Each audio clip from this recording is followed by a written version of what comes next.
We've got our eye on garden design this morning, and the color at play is purple. Of course, you know this color. You'll remember earlier this year we highlighted the color ultraviolet as the color of the year, named by the Pantone Color Company. That sounds like a terrific color, we think, for the garden. So we invited one of our favorite greenhouse guys, Boe Flint. He's here to share some ideas for planting with ultraviolet, or as we just call it, purple, right? Purple. Purple? That's right. Are you on board with this color? I am. It's beautiful. It's powerful. And I mean, you look at it and it sticks out. It's easy to see. Purple, like I said, is a well-balanced color, very powerful, peaceful. I gotta tell you, when my husband and I a couple years back were looking at putting in our landscaping at our home, we started to spy kind of the more professional landscape jobs around town, from Temple Square to even some of the municipal buildings downtown in our particular city. There's a lot of purple out there that you pros use. Why is that a good color? Well, when Pantone picks these colors, you'll notice it not just with flowers or gardens, you'll see it in the way people dress, the makeup that women wear. So businesses will take that color of the year, they'll display it all through their buildings, whether it be out in their gardens or inside their buildings with their walls. They'll paint purple, or whatever the unique color is for the year, they display it everywhere. Like it or not, you can't get away from it. That's from right. a gardening perspective, we'll tap your expertise here. Does purple play well with other colors? Does it get along nicely in the sandbox? So it does. Yes, it does. Purple works great with other colors. The nice thing about the Pantone colors that they pick is from the color wheel, and so you're not just strictly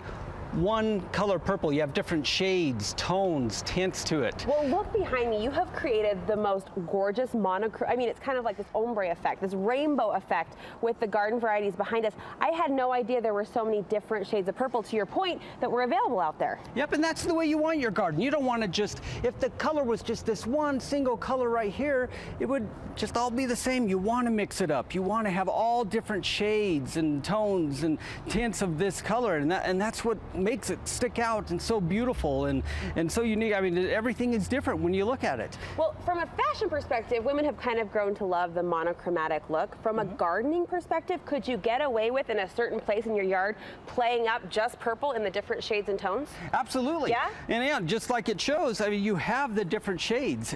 And if you happen to be in an area where you have a lot of trees, you can find different greeneries and tropicals that the leaves, if you notice this straw over here. Back in the corner? Yep, is a purple. And you can find other shades of purple in those grasses and different leaf plants that, you know, would only work well in shade. And then, of course, you have all your sunflowers that work wonderful and have different colors and shades of purple. Can you call out a name, a few of these varieties? Like this one caught my eye. This is gorgeous. Yep, this is a cyclamen.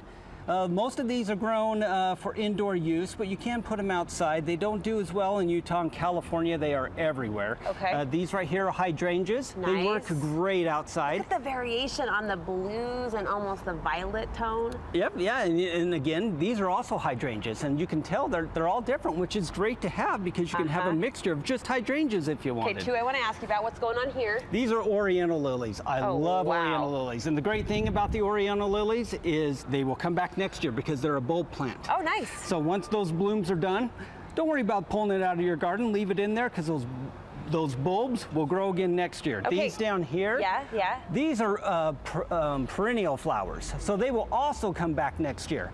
The best growers for perennials is perennial favorites. Okay. You will not find a better perennial in Utah. Give us what we want out of That's right. that. Very full and lots of color. I'm dying to know, who's the Dr. Seuss character up front there? Those are called twisted celosia.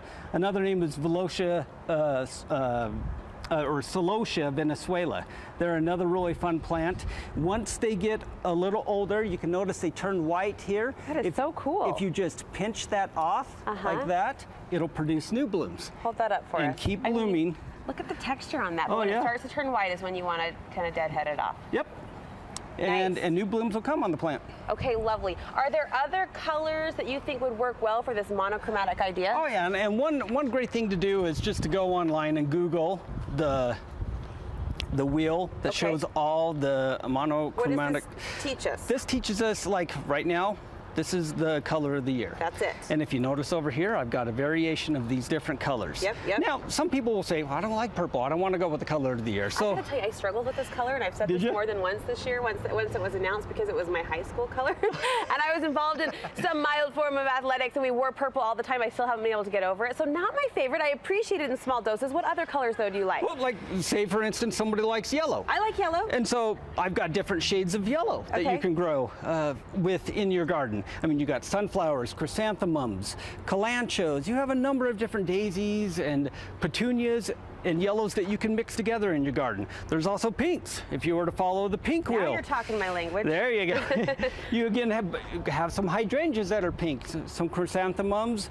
You have more perennials here. You also have your petunias, begonias, geraniums. There's a number of different plants. Look, we've got some bees buzzing. We've got some insects that are enjoying the display you brought to the plaza today as well. I got to pin you down, though. This is kind of a unique concept, the idea of going monochrome in the garden. And it looks pretty. It's obviously gorgeous to look at here. Do you think practically people are going to want to pull this off in their garden, just one color in variant shades? You do different colors around your house. Okay. Some people like to stick to the one color. Me personally, I like to have different colors everywhere. Like to blow it up. Oh, that's right. One side of my home will do yellow, or maybe even mix it in with a few reds and pinks in with it. Everyone's different. Everyone has their unique artistry inside them, or personality that they want. Again, your home can also be the color of your home you want to match with your flowers. Right.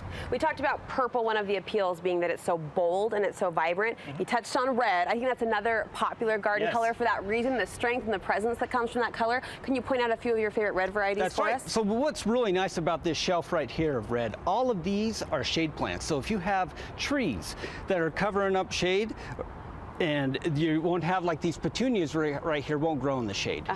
But these begonias, sun patients, they will. And you can also mix them with these green plants. That will grow excellent in the shade. But of course you also have the verbenas, petunias, other sun patients that will take the sun that you can mix everywhere. Super petunias. Is this a carnation, Bo? What is that? This is a begonia. A begonia, okay. It kind of had a frilly, kind of different shape from my perspective. Yep, it's a different variety of begonia. It looks like it says a petticoat. That's pretty. So, that's really pretty. Okay, so let me ask the $1,000,000 gardening question this time of year that you're asked everywhere you go. What's the timeline for annuals? When can we start planting our annuals? You know, right now it's pretty warm. You know, you do have to chance a few nights where it gets cold, but I always say Mother's Day. Mother's Day. Right at about Mother's Day, and then and then to keep it blooming. All summer long, because a lot of people complain, my garden looks beautiful for the first couple weeks, and now all of my flowers are gone. Yeah, in a flash it disappears. You've got to fertilize. Okay. Fertilize. I'd say 3 times a week, even more if you can. What kind is this? That's an excellent question, because most people will go out and they'll buy fertilizer. They get like a Miracle Grow or something. A lot of those are for other states that are in different zoning areas for how much sun and temperature that they get. This fertilizer is unique. It is made specifically for Utah soil. Nice. Where do we get that? You can get that at Flint's Garden Center in West Point. It's 3545 West, 1800 North. We have bags of it, and again, it is made specifically just for Utah soil. You will have blooms all summer long. We asked for the blue Utah fertilizer. There you go. We got it. Bo, thank you so much. This was gorgeous. Thanks for the inspiration. We appreciate it. Thank you.